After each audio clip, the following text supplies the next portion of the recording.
Salut, bienvenue sur la chaîne de Blog Tesla, j'espère que vous allez bien. Ça fait très longtemps que j'avais envie de tester des écrans qui viennent s'installer derrière le volant. Donc il y a plein de modèles, il y a plein de versions qui sont sorties. Vous avez sûrement déjà vu des vidéos ou des comparatifs. Aujourd'hui, je vais vous présenter ce modèle. C'est un modèle 9 pouces qui m'a été fourni par Ancho. Donc c'est Ancho qui me l'a envoyé pour que je puisse vous le présenter. Et autant vous le dire tout de suite, vous trouverez dans les commentaires en bas de la vidéo, dans les descriptions, le lien vers le produit, vers ce bel écran, ainsi qu'un code de réduction. Code de réduction Blog Tesla FR qui vous propose une bonne réduction sur non seulement sur cet écran, mais aussi sur quasiment tout le site de la marque Ancho qui a pas mal d'accessoires pour nos Tesla. Ici, je l'ai installé sur une Model 3. Il est compatible évidemment sur les modèles Y. Alors bien sûr, pas pour les S et X qui sont déjà équipés d'origine. Donc qu'est-ce que c'est que cet écran? Cet écran, c'est un écran, déjà la taille fait 9 pouces. 9 pouces, je pense que c'est l'idéal. Il en existe aussi des plus petits. Il en existe des plus grands, je crois jusqu'à 10 pouces. Vous voyez, quand je me mets à peu près au niveau de mes yeux, voilà, là je dois être vraiment proche de ce que je vois dans la réalité.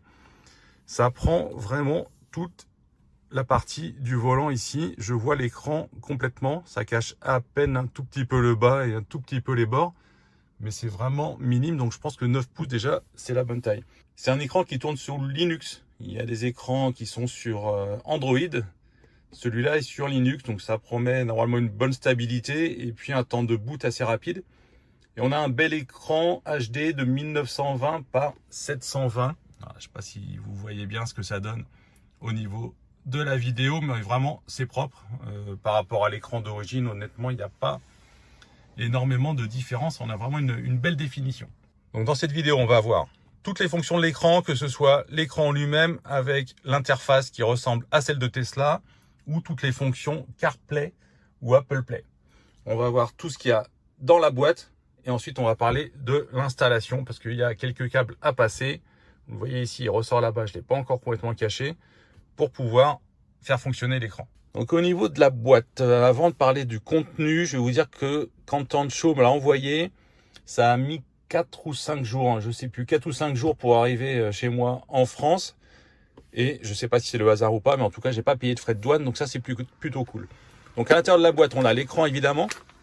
On a deux faisceaux. Donc celui-ci qui est pour les voitures qui sont équipées d'un CPU Intel et qui n'est pas évident à brancher parce qu'il faut aller sous la boîte à gants, il faut démonter un peu la boîte à gants, le dessous de la boîte à gants et remonter tout en haut au niveau du processeur principal, de l'ordinateur principal de la voiture. Franchement, le câble est très difficile à brancher, mais c'est faisable. Il y a un deuxième câble qui est livré avec pour les voitures avec le processeur Ryzen. Et même si vous avez une Intel, si votre voiture est récente, moi c'est ce que j'ai fait, j'ai utilisé la prise pour le processeur Ryzen, ça fonctionne parfaitement et c'est beaucoup plus simple à brancher. Moi je vous en reparlerai après sur l'installation. Donc voilà, vous avez deux câbles fournis. Vous avez ceci, cette pièce-là, elle va venir fixer l'écran sous la partie blanche ici ou celle que vous avez en bois sur votre voiture, tout simplement pour qu'il ne bouge pas. Vous avez cet outil pour le démontage. J'en suis à peine servi et puis quelques papiers sur le mode d'emploi, mais le mieux je pense c'est de regarder la vidéo que vous avez avec ce QR code.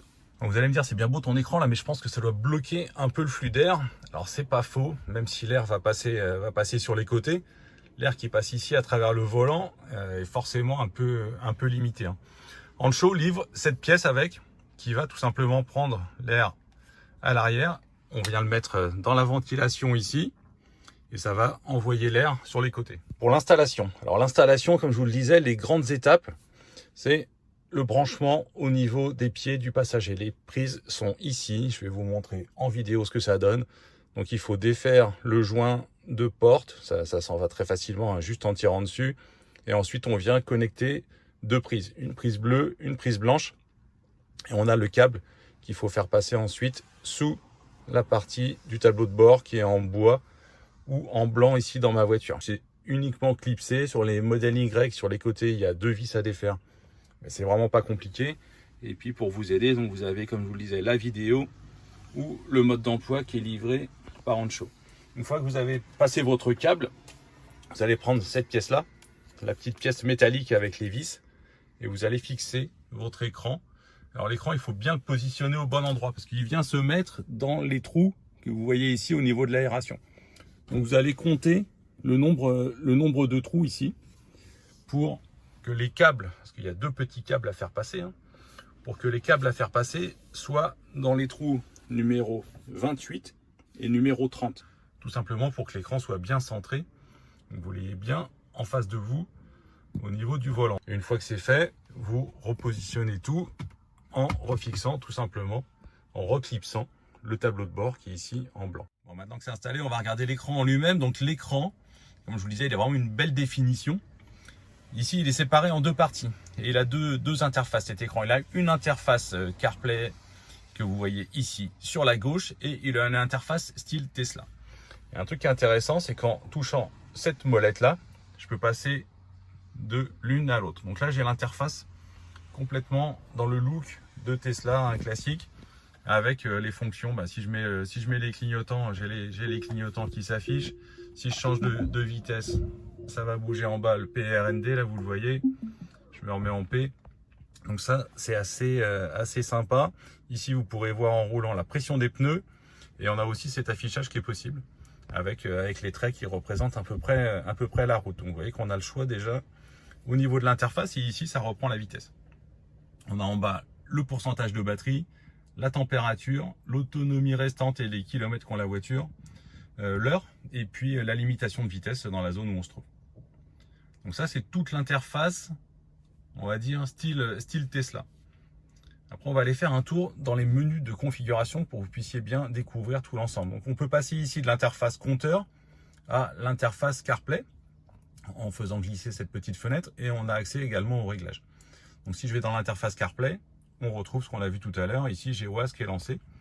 Et au niveau de CarPlay, eh bien, vous avez toutes vos applications en fonction de ce que vous avez dans votre téléphone qui est compatible CarPlay. Donc, c'est assez réactif au niveau de l'interface, il n'y a pas de lag, c'est plutôt réactif, les messages, tout ce qui est autour de la musique, Better Route Planner, mais il faut un abonnement. Coyote aussi. Coyote, je trouve ça hyper pratique de l'avoir sur cet écran, c'est une de mes applis que j'utilise le plus quand je roule.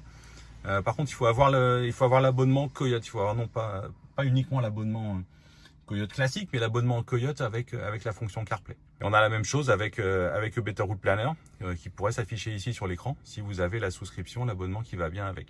Il y a pas mal d'applications de recharge, Fastned, Electra ou autres, qui sont aussi disponibles en CarPlay, donc vous pouvez retrouver ici. Et éventuellement, si ça vous plaît, mais moi je vois pas trop l'intérêt d'avoir Spotify sur le petit écran, puisqu'on l'a déjà ici. Je trouve ça quand même plus pratique, mais sinon, si vous voulez, vous pouvez le retrouver là.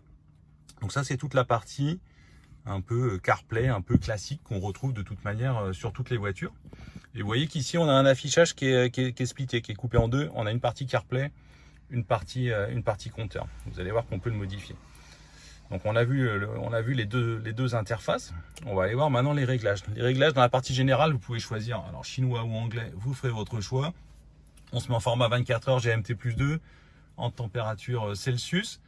Les calls, les appels téléphoniques, ça peut être géré soit automatiquement, soit sortir via le haut-parleur. Il y a un petit haut-parleur sur le dessus de cet écran. Bon, c'est pas dingue au niveau de la qualité, je vous le dis tout de suite. Steer wheel control, ça veut dire que quand on touche ce bouton, on va vers le haut ou vers le bas, on va passer, comme on l'a vu tout à l'heure, d'une interface à l'autre. Ça nous évite d'aller faire la manipulation ici, c'est l'équivalent de ces 2 boutons-là. Il faut savoir que quand on est en autopilote, l'autopilote ici, les boutons sont faits pour régler la vitesse. Donc c'est pas très pratique d'avoir 2 fonctions sur le même bouton. Donc soit vous l'activez, vous le désactivez, ce contrôle via les boutons ici. C'est au choix. Vous voyez, si je le tourne simplement, voilà, on passe d'une interface à l'autre. C'est super rapide. Voilà, c'est vraiment un choix. Et puis on a du coup la possibilité, en fonction de vos préférences, de cocher l'un ou l'autre. Donc là, on a tout vu à cet endroit-là. Au niveau de l'écran, on peut choisir la couleur de la voiture. On peut choisir le look, donc soit clair, soit foncé. Voilà, vous avez la deuxième interface qui s'affiche ici, deuxième type d'interface. Et la luminosité, soit en automatique, soit en mode manuel. Donc, moi je l'ai mis en mode manuel parce que là il fait jour et je trouve qu'elle se met pas assez lumineuse quand on est en mode automatique. Et je vais vous faire un petit reproche que je trouve à cet écran tout de suite, c'est au niveau de la couleur, la température des couleurs, le gris ici et le gris ici, c'est pas évident à rendre, mais vous le voyez la vidéo, sont différents. C'est un peu trop gris là, c'est peut-être un tout petit peu un peu plus chaud. Bon, c'est pas très grave, mais on n'a pas pile poil la même interface. Au niveau de tout ce qui est sans fil, donc là vous pouvez choisir CarPlay, Android Auto, CarLife. Vous pouvez connecter éventuellement votre écran à votre téléphone via le partage de connexion. Ça va être utile par exemple pour le mettre à jour ou pour télécharger une nouvelle interface. Et à propos d'interface, donc je vous l'ai dit tout à l'heure, on avait 2 écrans partagés. Ici, si je mets full, ça va redémarrer l'écran. Voilà, vous voyez qu'il reboot. J'en profite pendant qu'il reboot pour vous montrer le côté, il est vraiment fin. Donc c'est plutôt proche de ce qu'on a, vous voyez, entre celui-ci là et celui-là. Au niveau du look, c'est pas mal. On a l'écran qui est arrondi sur les bords de la même manière que l'écran d'origine Tesla. Donc c'est plutôt cohérent. Donc là on a rebooté, on est retourné sur l'interface compteur. Et de nouveau, si je touche le petit bouton ici, je vais retrouver le CarPlay. Voilà, le temps que ça se connecte. Vous voyez, ça a été assez rapide. Mon téléphone est passé en mode CarPlay automatiquement. Je retrouve mon CarPlay, mais cette fois en plein écran. Donc là c'est quand même appréciable d'avoir un CarPlay vraiment large. Si vous êtes un adepte de Waze, je pense que ça va vous plaire. Voilà à quoi ça ressemble de ma vue. Donc c'est vraiment propre. Et dans CarPlay, c'est pareil, il y a des réglages dans CarPlay. Vous pouvez aussi choisir le type d'interface. Pour l'instant, j'étais sur l'interface claire. Apparence automatique, je peux mettre toujours sombre par exemple. Voilà, si vous préférez avoir celle-ci, on retrouve l'interface CarPlay, mais en un peu plus sombre. Donc soit la plus claire, soit la plus foncée. On peut voir cet écran aussi, toujours CarPlay, avec ici le GPS. En haut à droite, les indications et puis éventuellement la musique si vous écoutez de la musique via l'écran. Au niveau de l'audio, donc toutes les instructions vocales, par exemple, pour la navigation ou de la musique, même si vous avez utilisé une application de musique sur l'écran, vont sortir par le petit haut-parleur. Donc l'avantage, c'est que ça ne va pas couper votre musique pour vous donner des instructions de navigation, ça c'est pas mal.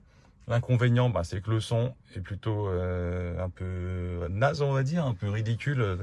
C'est un minuscule haut-parleur, de toute façon, il ne fallait pas s'attendre à mieux. Mais si vous voulez, vous pouvez connecter l'écran au Bluetooth de la voiture. Vous allez simplement dans votre Bluetooth ici, ajouter un appareil et le son de l'écran va sortir sur les haut-parleurs de la voiture dès que vous serez sur la source Bluetooth. Donc on a vu CarPlay, on a vu l'interface que ça donne, on a vu l'interface type compteur. Alors, on verra tout à l'heure quand on roule si c'est bien réactif. Dernière chose, si jamais vous n'aimez pas cette interface-là, moi c'est celle que je préfère parce que c'est la plus cohérente avec l'interface Tesla d'origine, vous pouvez aller dans la partie software. Donc pour connecter votre téléphone, vous allez mettre le partage de connexion sur votre téléphone. Voilà, j'ai vu mon téléphone apparaître, il s'était déjà connecté une première fois, donc là ça s'est refait automatiquement. Et maintenant si je vais dans la partie software, donc je peux vérifier s'il y a une mise à jour pour l'écran. C'est pour mettre à jour l'écran lui-même. Il y a des mises à jour à distance qui sont proposées. Là, il est déjà à jour puisque j'ai fait une mise à jour au moment de l'installation. Firmware is up to date. OK. Par contre, je peux changer le look de l'interface. Donc, je peux télécharger les différents thèmes. Alors, il y a celui-ci, Originality, qui est celui que j'ai installé actuellement. On a le classique avec deux compteurs ronds. Et un autre qui s'appelle Romantique. Alors Romantique, il faudra vous m'expliquer dans les commentaires ce qu'il a de romantique, je sais pas. Mais en tout cas, ce qui est sympa, c'est qu'on peut personnaliser un petit peu l'interface. Allez, on va télécharger le Romantique. L'écran va le télécharger. Vous voyez la progression en haut à gauche. C'est assez rapide. Et après, il va l'installer et rebooter. Voilà le fameux mode Romantique. Romantique, bon. Pas très fan des couleurs par rapport à ce qu'il y a sur l'interface de Tesla. On doit pouvoir le passer en mode son. Par contre, ce qui est sympa, c'est de voir ici, vous avez la puissance avec la régénération. Et puis ici, pour ceux qui préfèrent un compteur kilométrique un peu plus classique, il est aussi possible. Vous voyez que ça change tout. Ça change même l'interface du menu en lui-même. Donc si je passe en mode nuit et que je ressors pour retourner sur notre compteur, c'est pas mal là comme ça. Il y a beaucoup de reflets donc c'est pas évident. Mais vous voyez à quoi ça ressemble. C'est pas mal. En noir avec les deux compteurs là, c'est assez sobre. Et on va choisir la troisième interface. Donc on l'a choisi. on appuie sur le bouton. Donc, voici la troisième interface, c'est plutôt sympa celle-là aussi, hein. Elle est assez fournie, on va dire, mais bon, ça fait pas trop de bazar non plus. Et si on la passe en mode jour, comme ça, on aura vu les différentes configs. On retourne sur le compteur. Donc là, on est en version claire. Ouais, c'est bien aussi. C'est bien aussi avec des couleurs qui sont peut-être un peu plus cohérentes avec entre l'écran d'origine et l'écran de Honcho. Donc là, on retrouve le compteur de vitesse, la puissance, la régénération, tous les voyants classiques type clignotant, ceinture oubliée, etc. Ça marche. On a toute la partie, voilà, si je fais les appels de phare, vous le voyez apparaître en bleu ici. On a le PRND, la température, et de la même manière, on peut changer l'affichage ici. Alors, soit la voiture, soit vous avez la distance qu'il y a entre les deux voitures quand vous êtes en autopilote, hein, plus ou moins éloigné. Pas mal. Bon, on l'avait ici aussi, hein, donc ça fait pas des miracles, mais c'est pas mal. Et sinon, on a une vue du dessus, et puis la pression des pneus. Ouais, je pense que celui-ci, c'est celui qui me convient le mieux au niveau du centre. Voilà, donc retour à l'interface classique, hein. Moi c'est celle que je préfère, c'est la plus minimaliste, la plus épurée. Je pense que ça va mieux dans nos voitures, mais après si vous préférez avoir les deux compteurs ronds, c'est au choix, c'est ça qui est bien. Et puis de toute façon, on peut toujours switcher de l'un à l'autre. J'en profite là quand on arrive dans la voiture pour afficher l'interface CarPlay. Donc déjà, j'ai fait le test, hein, la voiture était complètement endormie toute la nuit. Je suis arrivé ce matin juste avec mon téléphone, j'ai ouvert la porte, vous allez le voir en vidéo, l'écran s'est allumé très rapidement, a booté assez vite. Ça, je pense que c'est grâce au système d'exploitation Linux, sûrement très léger et optimisé. Ensuite, CarPlay, avant que CarPlay soit disponible, il faut attendre quelques secondes. Vous avez un écran qui s'affiche ici avec marqué CarPlay juste en noir. Et au bout de quelques secondes, alors je n'ai pas chronométré, mais ça a été assez rapide, CarPlay apparaît sur votre écran Honcho. Pendant mes tests, il y a eu une fois où l'écran ne voyait pas le CarPlay, ou le téléphone ne voyait pas l'écran, je ne sais pas. Donc tout simplement le Bluetooth de l'écran, là, qui s'appelle ici BT-Link 342, je l'ai coupé et je l'ai relancé. Et après ça a fonctionné immédiatement. Donc voilà, j'ai eu juste une fois pendant les tests où le CarPlay ne s'est pas réaffiché automatiquement, mais globalement ça marche bien, y compris quand on arrive dans la voiture. Il suffit juste de patienter quelques secondes. Éviter d'avoir le partage de connexion aussi, c'était peut-être ça mon problème. Quand on a le partage de connexion en Wi-Fi entre l'écran et le téléphone, et qu'en même temps il y a le CarPlay via le Bluetooth et le Wi-Fi, j'ai l'impression que les deux font pas bon ménage. Donc si vous coupez le partage de connexion vers l'écran, j'ai l'impression que ça marche d'autant mieux. Alors, point positif, point négatif, je vais vous donner mon avis quand même sur cet écran. Dans les points positifs, c'est que c'est propre. L'interface est vraiment propre, elle est très proche de celle de Tesla. Au niveau du hardware, l'écran est très bien fini. Comme je vous le disais tout à l'heure, les petits arrondis sur le côté, il est fin, ça ressemble à l'écran d'origine. Donc là, il n'y a vraiment rien à dire. C'est très bien. Il démarre rapidement. On a les deux interfaces, compteur ou CarPlay. Si vous aimez CarPlay avec Waze, avec Coyote, si vous avez l'abonnement qui va bien, ou avec toute autre application, franchement c'est top. Vous avez les informations juste devant les yeux, juste sous les yeux, là au niveau du volant. La partie dimension est vraiment impeccable pour qu'on voit le maximum quand on roule, quand on est assis. Donc ça c'est vraiment bien si vous aimez avoir un compteur. Certains préfèrent que ce soit épuré et veulent pas de compteur, donc je peux le comprendre. D'autres sont un peu perturbés par le fait de ne pas avoir de compteur ici, donc ça peut résoudre ce problème. Si j'ai un point négatif, c'est peut-être au niveau de l'installation. C'est pas que c'est un point négatif, mais il y a un petit peu de boulot, il faut prendre son temps. Si vous avez besoin d'installer le câble Intel, ce qui est rare, hein, c'est plutôt sur les anciennes Model 3, honnêtement c'est compliqué, c'est pas facile d'accès en tout cas. Après pour le reste c'est uniquement déclipser, reclipser et mettre quelques vis. Vous avez besoin d'un tournevis cruciforme et c'est tout, donc c'est pas non plus très difficile. Moi j'aime bien le matériel en lui-même et l'interface. J'ai l'impression qu'ils ont réussi à faire quelque chose, hein, je trouve, qui est cohérent avec le reste de la voiture et qui est assez bien intégré, je dirais. Bon ben voilà, vous savez tout sur cet écran Honcho 9 pouces. Pas mal, je trouve que c'est une bonne surprise. Donnez-moi votre avis dans les commentaires, dites-moi ce que vous en pensez. Si jamais vous l'aviez, qu'est-ce que vous utiliseriez comme application principalement au niveau de CarPlay? Donnez-moi votre avis, vos conseils. Et puis à bientôt pour d'autres vidéos. Salut!